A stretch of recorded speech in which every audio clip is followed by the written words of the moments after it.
नमस्ते दोस्तों और स्वागत है क्विज नेशन के एक और एपिसोड में। ये वही पॉडकास्ट है जहां हम डिस्कस करते हैं फिटनेस, हेल्थ और लाइफ को with a twist of fun and knowledge. इस बार का एपिसोड काफी खास है क्योंकि इस बार हम डिस्कस करने जा रहे हैं ऐसा टॉपिक जो कि सबके लिए बहुत इंपॉर्टेंट है, यानी fitness. Fitness is journey not a race. Daily gym जाएं, बस वॉक करें, कंसिस्टेंसी एक बार आपकी बन गई फिर आपको कोई नहीं रोक सकता। What is the most effective way to lose और गेन वेट? अगर आप इसको समझ गए तो बड़ी आसानी से आप फैट लॉस भी कर लोगे, वेट गेन भी कर लोगे। तब मुझे समझ में आया कि फिटनेस ट्रेनर सिर्फ एक रेप्स और सेट्स का गेम नहीं है, एक माइंडसेट का भी गेम। तो उनका इतना अच्छा रिसर्च था कि डॉक्टर ने बताया कि 90% हम रिकवर कर चुके हैं वो चीज की। तो अगर आपके पास ज्यादा मसल्स है, आप वेट ट्रेनिंग करते हो तो आप रेस्ट टाइमिंग पे भी आपकी कैलोरीज बर्न करोगे, लेकिन कार्डियो भी उतना ही जरूरी है क्योंकि आपकी हार्ट हेल्थ को ठीक करता है। आप जिम करो या मत करो, आपको इतना प्रोटीन लेना है for our normal functioning of our body. वो बल्कि हो जाती है, मतलब बॉडी बन जाती है उनकी मेल्स के जैसी, लेकिन ऐसा नहीं है। हमारा पूरा हार्मोनल सिस्टम अलग है। तो अगर आप स्ट्रेस मैनेजमेंट नहीं कर रहे हो तो आपकी मसल बिल्डिंग की जो प्रोसेस है उसको कई हद तक स्लो कर रहे हो। अगर आप ज्यादा सो रहे हो, जैसे 9 से 10 घंटे सो रहे हो, लेकिन आप डीप स्लीप नहीं ले रहे हो तो वो किसी काम की नहीं है। डीप स्लीप बहुत ही ज्यादा जरूरी है मसल बिल्डिंग के लिए। अगर आपकी बॉडी सो रहा है तो आपकी रिकवरी 5 से 6 दिनों में हो जाएगी, लेकिन अगर उससे ज्यादा टाइम लगा रहे हैं तो वो पेन है और उसमें इंजरी के चांसेस बहुत ज्यादा है।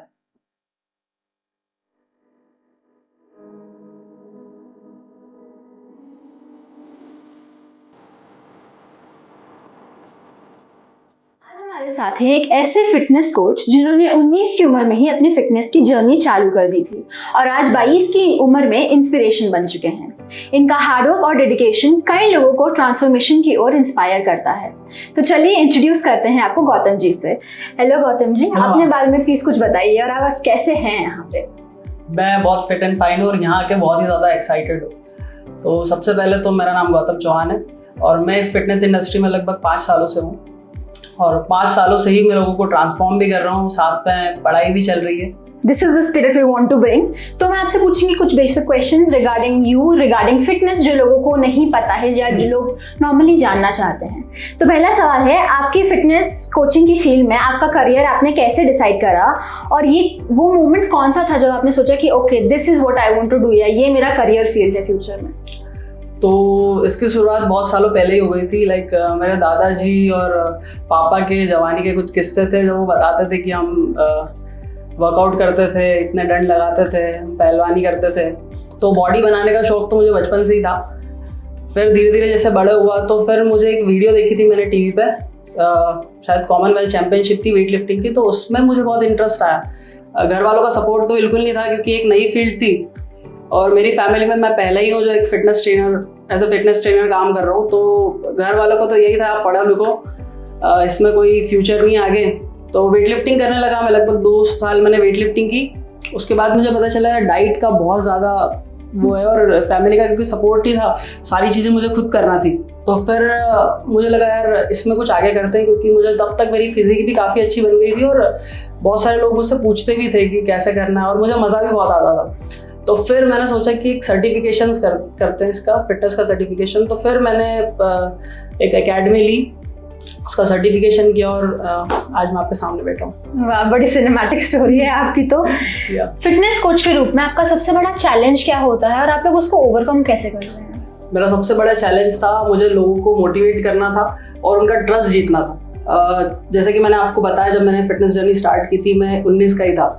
तो उस एज में एक रहता है ना कि यार इतना ट्रेनर तो बन गया, अब इसको नॉलेज है कि नहीं। तो वो चीज़ें होती थी मेरे साथ। तो मैं पूरा एफर्ट्स लगाता था लेकिन रिजल्ट्स दे ही नहीं पाता था क्योंकि मेंबर राजी नहीं होता था कि इसको कुछ आता भी है।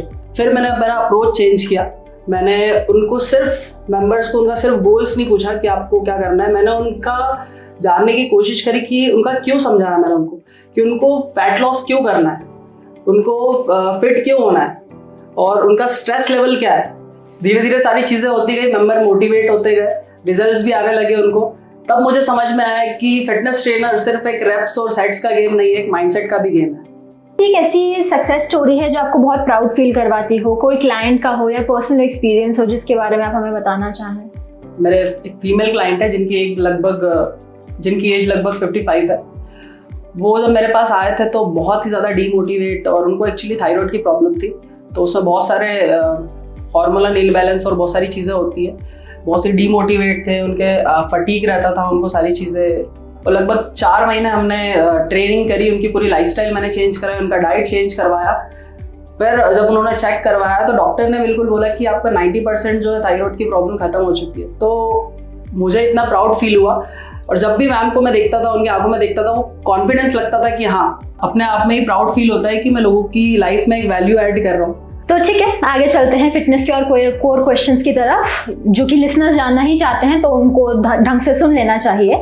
पहला क्वेश्चन है, एक बिगिनर के लिए फिटनेस जर्नी कितना टफ होता है और क्या टिप्स देना चाहेंगे आप उनको? शुरुआती दिनों में सबसे पहली बात तो ये है कि लोगों के मन में एक बहुत डाउट रहता है कि मतलब बहुत चीज़ें उनको फास्ट चाहिए होती है कि 1 महीने में 2 महीने में बॉडी बना लूँ, लेकिन ऐसा नहीं होता है, पेशेंस रखना पड़ता है। सबसे पहली चीज़ तो आप एक कंसिस्टेंसी बना के रखें, आप कंसिस्टेंसी पे काम करें। 1 से 2 महीने डेली जाए जिम, कुछ भी करें, 20 मिनट का वॉक ही क्यों ना हो, डेली जिम जाए, बस वॉक करें। कंसिस्टेंसी एक बार आपकी बन गई, फिर आपको कोई नहीं रोक सकता। What is the most effective way to lose or gain weight? देखिए, जब फैट लॉस या वेट गेन की बात आती है तो ये कैलोरीज इन एंड आउट पे डिपेंड करता है। तो फैट लॉस में ऐसा है, आपको कैलोरी डेफिशिएट में रहना पड़ता है, मतलब जितनी कैलोरीज आप खाते हो उससे आपको ज़्यादा बर्न आउट करनी है। और जब हम बात करते हैं मसल गेन की या वेट गेन की, तो हमें कैलोरीज सरप्लस में रहना पड़ता है, मतलब हमें ज़्यादा कैलोरीज कंज्यूम करना है। अगर आप इसको समझ गए तो बड़ी आसानी से आप फैट लॉस भी कर लोगे, वेट गेन भी कर लोगे। जैसे कि नॉर्मली बहुत सारे लोग फैट लॉस करना चाहते हैं, तो कार्डियो वर्सेस स्ट्रेंथ ट्रेनिंग, दोनों में से कंपैरेटिवली क्या बेटर ऑप्शन है? दोनों ही बेटर है। दोनों के प्रोज एंड कॉन्स क्या होते हैं मोस्ट? जब भी आप कार्डियो करते हो तो कार्डियो करते टाइम हमारी इंस्टेंट कैलोरीज बर्न होती है, लेकिन जब हम वेट ट्रेनिंग करते हैं तो हमारा मेटाबॉलिज्म हाई होता है, हमारे मसल्स बढ़ते हैं, और जितना हमारा बेसल मेटाबॉलिक रेट हाई होता है उतनी कैलोरीज हमको ज़्यादा लगती है व्हाइल डूइंग नथिंग। जब हम कुछ भी नहीं करते तब भी हमारी बॉडी कैलोरीज बर्न करती है to like normal functioning of our body. तो अगर आपके पास ज़्यादा मसल्स है, आप वेट ट्रेनिंग करते हो, तो आप रेस्ट टाइमिंग पे भी आपकी कैलोरीज बर्न करोगे, लेकिन कार्डियो भी उतना ही ज़रूरी है क्योंकि आपकी हार्ट हेल्थ को ठीक करता है। तो अगर आप एक मॉडरेशन में कर रहे हो, लाइक 3 दिन वेट ट्रेनिंग या 3 दिन कार्डियो, तो वो आपके लिए बेस्ट है। इंडियन डाइटिंग में फिटनेस को मेंटेन करने के लिए कितना चैलेंजिंग है, स्पेशली अपना पराठास वगैरह के लिए, जो देसी घी के लिए जो प्यार है, उस हिसाब से? देखिए, माँ के हाथ के खाने को कौन मना कर सकता है, और इंडियन डाइट ऐसा तो है नहीं कि लोगों ने बॉडी बनाई नहीं है। पहले पहलवान रहते थे, वो भी इंडियन डाइट ही खाते थे, कोई अलग डाइट नहीं होती थी उनकी। तो ऐसा होता है, अगर आप एक मॉडरेशन में या पोर्शन कंट्रोल में खाएं तो ये भी बेस्ट हो सकती है। बस चीज़ें हैं, आपको कंट्रोल करना है। हाँ, माना मैंने कि हमारी डाइट में थोड़ा सा कार्बोहाइड्रेट ज़्यादा होता है, प्रोटीन की मात्रा कम होती है, लेकिन अगर आप उसको मैनेज कर सको, जैसे कि आप आपके खाने में थोड़ा सा प्रोटीन ऐड कर सको। होम वर्कआउट्स और जिम वर्कआउट्स में डिफरेंस क्या है, और जो मोस्टली जिन लोगों का बिजी शेड्यूल होता है उन लोगों के लिए प्रेफरेबल ऑप्शन कौन सा है? देखिए, अगर जिम की बात करें तो जिम में ऐसा एटमॉस्फेयर होता है कि आप मोटिवेट फील करोगे। तो अगर आप जिम ज्वाइन कर रहे हो तो बहुत ही अच्छी बात है, लेकिन अगर आप ज़्यादा बिजी हो तो आप होम वर्कआउट भी कर सकते हो, कोई प्रॉब्लम नहीं है। उससे बहुत सारी एक्सरसाइजेज है, बॉडी वेट एक्सरसाइजेस, उससे स्टार्ट कर सकते हो आप, लेकिन एक लिमिट के बाद आपको जिम में स्विच करना ही पड़ेगा क्योंकि इक्विपमेंट्स आपके पास नहीं होते इतने सारे। लेकिन अगर आपके पास है तो आप होम वर्कआउट भी बहुत अच्छे से कर सकते हो और अच्छी खासी फिजिक बना सकते हो। प्रोटीन शेक के बारे में लोग नॉर्मली बहुत ज़्यादा कंफ्यूज रहते हैं, और तो फिर आप बताइए कि एक इंसान को एवरेज डेली बेसिस पे कितना कंज्यूम करना चाहिए प्रोटीन? देखिए, ये डिपेंड करता है एज, जेंडर और बॉडी वेट के ऊपर। हर इंसान का प्रोटीन इंटेक अलग होता है, पर एक नॉर्मल रेंज होती है 0.8 से लेके 1.2 ग्राम ऑफ प्रोटीन पर केजी बॉडी वेट लेना ही चाहिए। आप जिम करो या मत करो, आपको इतना प्रोटीन लेना है for our normal functioning of our body, क्योंकि हमारी बॉडी में ऑलरेडी मसल्स है, तो उनको अगर हमें प्रिवेंट करना है, बचाना है उनको, तो हमें प्रोटीन तो लेना ही है।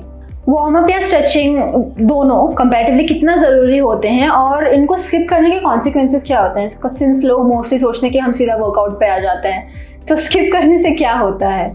लाइक अगर आप वार्म अप और स्ट्रेचिंग स्किप कर रहे हो तो बहुत बड़ी गलती कर रहे हो, क्योंकि इससे आपको इंजरी के चांसेस हो सकते हैं। जब भी हम वार्म अप करते हैं तो हमारी बॉडी को हम रेडी करते हैं वर्कआउट के लिए। हमारा ब्लड सर्कुलेशन फास्ट होता है, जिससे हमें पता भी चलता है कि हमारे कौन सा बॉडी पार्ट है जो पेन कर रहा है। तो इससे बहुत सारी चीज़ें पता चलती है, और मेन चीज़ तो वही ब्लड सर्कुलेशन वाली। तो स्ट्रेचिंग, क्योंकि हमारी बॉडी ऑलरेडी फ्लो में होती है, वर्कआउट फ्लो में, तो उसे कूल डाउन करना बहुत ज़्यादा ज़रूरी है। और स्ट्रेचिंग हमारी मोबिलिटीज़ को भी बढ़ाता है। एक इंसान इंजरीज कैसे प्रिवेंट कर सकता है एक्सरसाइजिंग के टाइम पे? अभी मैं बहुत सारे बिगिनर्स को देखता हूँ जो दूसरों की कॉपी करते हैं। सबसे पहली बात तो वो नहीं करना है। अगर आपने जिम स्टार्ट किया है तो आप बेसिक एक्सरसाइज से स्टार्ट करिए, आपके ट्रेनर से पूछिए, जो वहाँ पे ट्रेनर है उनकी हेल्प लीजिए। आप यूट्यूब और इंस्टाग्राम से मत देखिए, क्योंकि आजकल बहुत सारे मैंने देखा यूथ जो है यूट्यूब से और इंस्टाग्राम से एक्सरसाइजेस देख के लाते हैं, लेकिन वो बहुत एक आधा नॉलेज है। क्या योगा और ट्रेडिशनल एक्सरसाइजिंग को कंबाइन करना इफेक्टिव है, आपको क्या लगता है? बिल्कुल इफेक्टिव है और एक डेडली कॉम्बिनेशन होगा, क्योंकि योगा जब हम बात करते हैं तो आपकी ब्रीदिंग, आपका बैलेंस, आपका कामनेस, आपके माइंड की, ये सारी चीज़ें भी हमारी बॉडी में डालता है। तो अगर आप वेट ट्रेनिंग करते हो तो वेट ट्रेनिंग से फैट लॉस, मसल गेन तो हो ही रहा है, लेकिन फ्लेक्सिबिलिटी पे भी काम करना है हमें। तो हम योगा ऐड करके हमारी फ्लेक्सिबिलिटी और सारी चीज़ों पे भी काम कर सकते हो। तो वीक में आप 2 सेशन इसके भी रख सकते हो और बाकी 3 सेशन में आप कार्डियो और weight training. Late night workouts या अर्ली मॉर्निंग वाले वर्कआउट्स बेटर कौन सा है और क्यों? देखा जाए तो दोनों ही बेटर है और ना देखा जाए तो दोनों ही बेटर नहीं है, क्योंकि ये डिपेंड करता है। टाइम मैटर नहीं करता, आप किस टाइम कंसिस्टेंट रह सकते हैं आप वो टाइम चूज करिए। बाकी अगर देखा जाता है तो आप मॉर्निंग में अगर आप वर्कआउट करते हो तो आप फास्टेड कार्डियो कर सकते हो, जो कि फैट लॉस के लिए एक बहुत ही जानी मानी ट्रिक है। और अगर इवनिंग की बात करें तो इवनिंग में क्या होता है, हमारी दिन भर की जो मील्स रहती है हम ज़्यादा अच्छे से हैवी वर्कआउट कर सकते हैं, बस यही है। तो सप्लीमेंट्स का बहुत क्रेज है, जैसे कि वे प्रोटीन हो गया, BCAA हो गया, तो ये सब क्या जरूरी है या फिर डाइट में इंक्लूड ना भी करो तो चल जाएंगे? ऐसा जरूरी नहीं है, आप विदाउट सप्लीमेंट भी एक अच्छी खासी फिजिक बना सकते हो। बस सप्लीमेंट का ऐसा है, बहुत ज्यादा कन्वीनियंट होते हैं, आपको ज्यादा टाइम वेस्ट करने की जरूरत नहीं है। आपने बस एक प्रोटीन का स्कूप डाला और पी गए, उससे आपका प्रोटीन इंटेक हो गया। अगर आप बहुत ही ज्यादा बिजी हो, आपका बहुत ही ज्यादा हेक्टिक शेड्यूल है, तो आप सप्लीमेंट की हेल्प लेके आप अपना प्रोटीन इंटेक पूरा कर सकते हो। बस ये एक कंसर्न है। फिटनेस में ऐसा कौन सा मिथ है जो आपको बहुत ज्यादा इरिटेट करता हो, या फिर कोई एक ऐसा मिथ जो आपको लगता है कि बस्ट करना जरूरी है? ऐसे तो बहुत सारे मिथ्स है, लेकिन एक मेन मिथ जो मुझे बहुत ज्यादा इरिटेट करता है कि गर्ल्स को वेट ट्रेनिंग नहीं करना चाहिए, वो बल्कि हो जाती है, मतलब बॉडी बन जाती है उनकी मेल्स के जैसी। लेकिन ऐसा नहीं है, हमारा पूरा हार्मोनल सिस्टम अलग है। मेल्स की बॉडी में होता है टेस्टोस्टेरोन हार्मोन, जो कि रिस्पॉन्सिबल होता है मसल बिल्डिंग के लिए, लेकिन वो फीमेल्स की बॉडी में बहुत ही मिनिमल अमाउंट में होता है। तो ऐसा हो ही नहीं सकता कि अगर आप वेट ट्रेनिंग करोगे तो आप बल्कि हो जाओगे, बहुत बड़ा मिथ है ये। इवन वेट ट्रेनिंग आपके लिए बहुत ही ज़्यादा ज़रूरी है, क्योंकि after the age of 30 females में एक इशू बहुत कॉमन है जिसको बोलते हैं ऑस्टियोपोरोसिस, जिसको बोलते हैं हड्डियों का गलना। तो हम उसको प्रिवेंट पूरा खत्म तो नहीं कर सकते, लेकिन हम वेट ट्रेनिंग के थ्रू उसको एक कम कर सकते हैं, उसकी स्टेज कम कर सकते हैं हम। ओके, तो क्या स्ट्रेस वगैरह से बॉडी बिल्डिंग में इशू आता है नॉर्मली? जी बिल्कुल आता है, क्योंकि जब भी हम वर्कआउट करते हैं तो हमारी बॉडी में से कॉर्टिसोल हार्मोन रिलीज होता है, जो कि मसल लॉस करता है। तो अगर आप स्ट्रेस मैनेजमेंट नहीं कर रहे हो तो आपकी मसल बिल्डिंग की जो प्रोसेस है आप उसको कई हद तक स्लो कर रहे हो। तो does eating protein at different times matter? जब भी हम वर्कआउट करते हैं तो हमारी बॉडी को न्यूट्रिशन की वैल्यू सबसे ज़्यादा होती है। तो अगर आप आफ्टर वर्कआउट प्रोटीन हाई रख रहे हो, आपकी डाइट अच्छी है, आपका प्रोटीन इंटेक हाई है, तो बहुत ही ज़्यादा हेल्पफुल है। उसको एनाबॉलिक विंडो बोलते हैं। और दूसरी बात ये कि आपका ओवरऑल प्रोटीन इंटेक ज़्यादा मैटर करता है। आप दिन भर में कितने आपकी हर मील में अगर प्रोटीन है तो वो सबसे best. Sleep quality versus quantity में क्या डिफरेंस है और इससे रिकवरी में क्या हेल्प होती है? स्लीप क्वालिटी बहुत ज़्यादा मैटर करती है, क्योंकि हमारी बॉडी तभी ज़्यादा रिकवर करती है, रिकवरी मोड में जाती है। अगर आप ज़्यादा सो रहे हो, जैसे 9 से 10 घंटे सो रहे हो, लेकिन आप डीप स्लीप नहीं ले रहे हो, तो वो किसी काम की नहीं है। डीप स्लीप बहुत ही ज़्यादा ज़रूरी है मसल बिल्डिंग के लिए। तो कंसिस्टेंसी वर्सेस इंटेंसिटी में लॉन्ग टर्म फिटनेस के लिए क्या ज़्यादा मैटर करता है? कंसिस्टेंसी, क्योंकि इंटेंसिटी आप पे डिपेंड करता है, आपका मूड कैसा है। आप किसी दिन ज़्यादा इंटेंसिटी से कर रहे हो, किसी दिन कम इंटेंसिटी से कर रहे हो, लेकिन अगर आप कंसिस्टेंट हो तो आपको बहुत ही ज़्यादा अच्छे रिजल्ट्स आने वाले हैं। ओके, पोस्ट रिकवरी के लिए आपकी टिप्स क्या हैं? पोस्ट रिकवरी के लिए सबसे पहले तो स्ट्रेचिंग्स, जैसे कि मैंने पहले भी बताया, साथ में एक प्रोटीन रिच डाइट और फिर एक गुड रिकवरी मतलब स्लीप। मेंटल हेल्थ और फिटनेस का क्या कनेक्शन है, और क्या फिट बॉडी के लिए फिट माइंड का होना ज़रूरी है? बिल्कुल, जब भी हम वेट ट्रेनिंग करते हैं तो हमारी बॉडी एक हार्मोन रिलीज करती है जिसको बोलते हैं डोपामिन हार्मोन। ये हमारा हैप्पी हार्मोन होता है। तो जब भी हम वेट ट्रेनिंग करते हैं तो हमारी बॉडी ये हार्मोन रिलीज करती है, तो हमारी ओवरऑल मेंटली भी हमें बहुत ज़्यादा सपोर्ट करती है। फंक्शनल फिटनेस क्या होता है और ये डेली लाइफ में कैसे हेल्प करता है?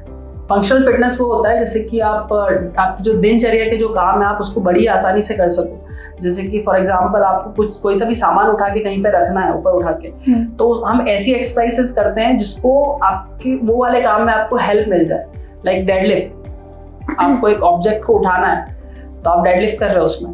आप किसी बच्चे को गोद में लेके बैठना है, उठना है, आप स्क्वाट कर रहे हो, तो ये वाली सारी जो एक्सरसाइजेज होती है, फंक्शनल एक्सरसाइजेज होती है, और ये बहुत ज़्यादा ज़रूरी है मेल्स और फीमेल्स दोनों के लिए। क्या चीट मील्स या चीट डेज फिटनेस गोल को डिरेल कर सकते हैं? क्या आपका क्या कहना है इसमें? Is it okay? देखिए, ना एक मील आपकी बॉडी बिगाड़ देगी, ना एक मील आपकी बॉडी संवार देगी। ऐसा है, अगर आप चीट मील कर रहे हो तो वो आपके लिए ठीक है, कभी कभी आपका मेटाबॉलिज्म भी इंक्रीज कर देती है, क्योंकि हम सेम डाइट खाने से क्या होता है, बॉडी को आदत हो जाती है। लेकिन हम अगर चेंज करते हैं कुछ तो हमारा मेटाबॉलिज्म में रैपिड इंक्रीज होता है कभी कभी। लेकिन बस हमें इस बात का ध्यान रखना है कि वो चीट डे जो है, चीट मील जो है, वो हमारी चीट डे में या चीट वीक में ना बदले। कंसिस्टेंसी का ही काम है, कंसिस्टेंसी का ही काम है।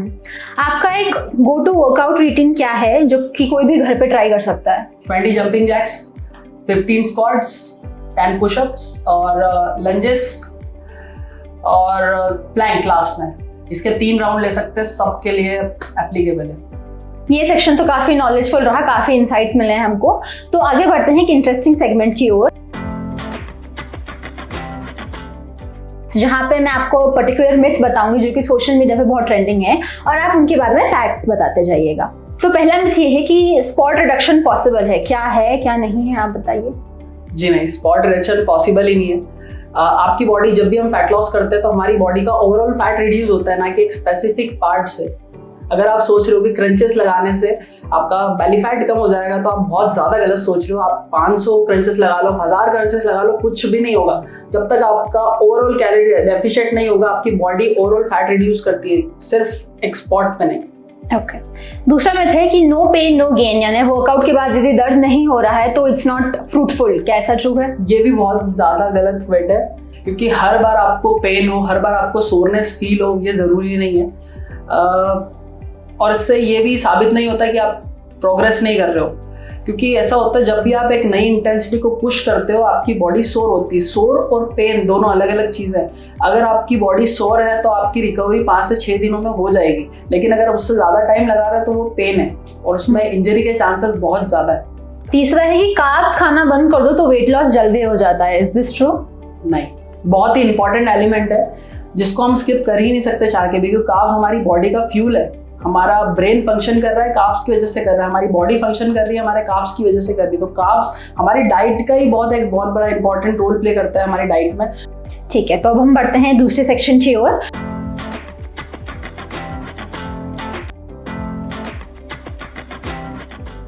यहाँ पे मैं आपसे सवाल पूछूंगी और आप जल्दी से जल्दी जवाब देंगे। पुशअप या बर्पीज, कौन सा बेटर है? बर्पीज। ग्रीन टी या फिर ब्लैक कॉफी प्री वर्कआउट के लिए बेटर ऑप्शन क्या है? कॉफी। ठीक है। होम कुक दाल चावल या फिर protein shake post workout? Protein shake post workout में। रनिंग या cycling for cardio? Running. Okay. Morning workout या फिर evening workout? Morning workout. Plank या crunches for core strength? Plank. Body weight exercises या dumbbells for home workouts? Dumbbells for home workout. HIIT या steady state cardio for fat burn? HIIT। Surya namaskar या jumping jacks for warm up? Surya namaskar. Almonds या peanuts for quick protein snack? Peanuts. ठीक है, तो that was very quick and fun. आपने तो rapid fire में बिल्कुल ऐसे आग ही लगा दी। तो गौतम जी, आपने हमें बहुत इन्फॉर्मेशनल चीजें बताई, बहुत नॉलेज शेयर किया। आपका डेडिकेशन और हार्डवर्क आई थिंक सबके लिए यहाँ पे बहुत इंस्पायरिंग था। तो अब आप लिसनर्स को लास्ट टाइम जाने से पहले क्या बताना चाहेंगे? बस लास्ट में यही कहूंगा, छोटी शुरुआत करो, कंसिस्टेंट रहो और अपने वर्कआउट्स को एंजॉय करो। Fitness is journey not a race. तो अब हमारी काफी सारी ऑडियंस आप तक रीच करना चाहेगी, तो कैसे रीच करें? आप एक बार थोड़ा सा ब्रीफ दे दीजिए। तो अगर आपको कोई भी फिटनेस रिलेटेड क्वेरी या फिर डाउट है तो आप मुझे इंस्टाग्राम पे और यूट्यूब पे रीच आउट कर सकते हो। मेरी इंस्टाग्राम का आईडी है फिट विद गौतम, और डिस्क्रिप्शन में भी मेंशन कर देंगे, वहाँ पे मेरे कॉन्टैक्ट नंबर भी रहेंगे। तो अगर आपको कोई भी क्वेरी रहती है तो आप मुझे डायरेक्टली मैसेज कर सकते हो। Thank you sir, it was great having you here. आपने तो क्विज नेशन की शान ही बढ़ा दी बिल्कुल। Thank you. तो दोस्तों, ये था क्विज नेशन का एक और जबरदस्त एपिसोड जहां हमने फिटनेस की टिप्स ली फ्रॉम गौतम सर। यदि आपको ये वीडियो पसंद आया तो अपने दोस्तों के साथ शेयर करिए और हमें फॉलो करिए फॉर मोर इंटरेस्टिंग कंटेंट। तब तक स्टे हेल्दी, स्टे फिट। जय।